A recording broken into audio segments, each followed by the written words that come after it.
आज छत्रपती संभाजीनगर महानगरपालिकेत आम्ही माननीय आयुक्तांना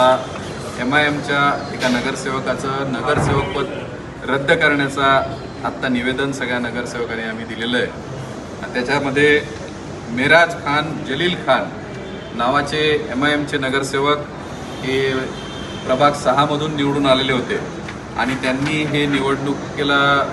दाखल केलेलं शपथपत्र आणि त्याच्यामध्ये त्यांना 3 अपत्य असताना त्यांनी 2च अपत्य आहेत असं या शपथपत्रामध्ये नमूद केलं। खोटी माहिती प्रशासनाला दिली, निवडणूक खोटी माहिती देऊन लढवली आणि ते नगरसेवक झालेले आहेत। आत्ता आपण त्यांच्या मुलगा ज्या शाळेत आहे त्या शाळेच्या मुख्याध्यापकांनी दिलेलं आहे जे ॲफिडेव्हिट आहे पोलिसला, त्याच्यामध्येही मिराज खान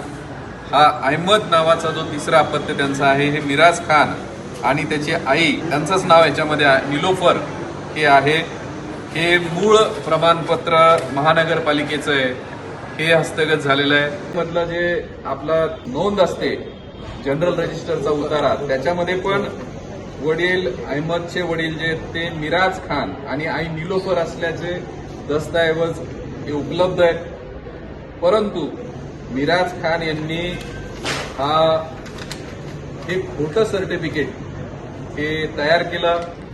यंत्रणांशी संगनमत त्यांनी केलं असेल किंवा त्यांनी तयार केलं आणि त्यांचा भाऊ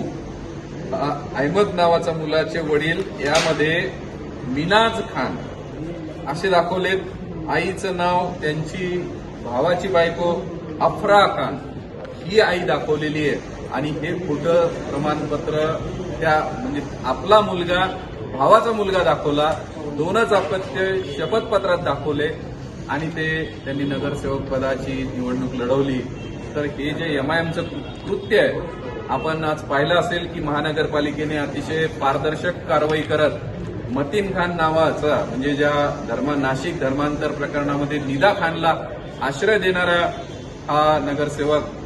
मतीन खान याचे 3 अनधिकृत अतिक्रमण केलेली नाल्यावर अतिक्रमणाची जागा निर्माण करून तिथे घरं बांधलेली, घरं आज पाडलेली आहेत। त्यावेळेला MIMने या अधिकाऱ्यांना संविधानाची प्रत देण्याहून स्टंट करण्याचा प्रयत्न केला। म्हणजे तुम्ही एकीकडे जर संविधान मानता तर मग तुम्ही अतिक्रमण कसं केलं, तुम्ही एक खोटी कागदपत्र कशी करता, संविधानाच्या विरोधात जाऊन तुम्ही निवडणूक लढवता, जनतेची फसवणूक करता आणि संविधान देऊन नेत्याच्या सोबत फोटो काढून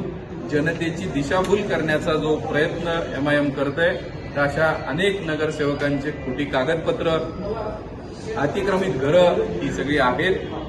भारतीय जनता पार्टीचे सगळे नगरसेवक याचा सगळा छडा लावतील आणि आता आम्ही आयुक्तांना विनंती केलेली आहे की त्यांनी यांचं नगरसेवक पद त्वरित रद्द करावं आणि त्यांच्यावर गुन्हा दाखल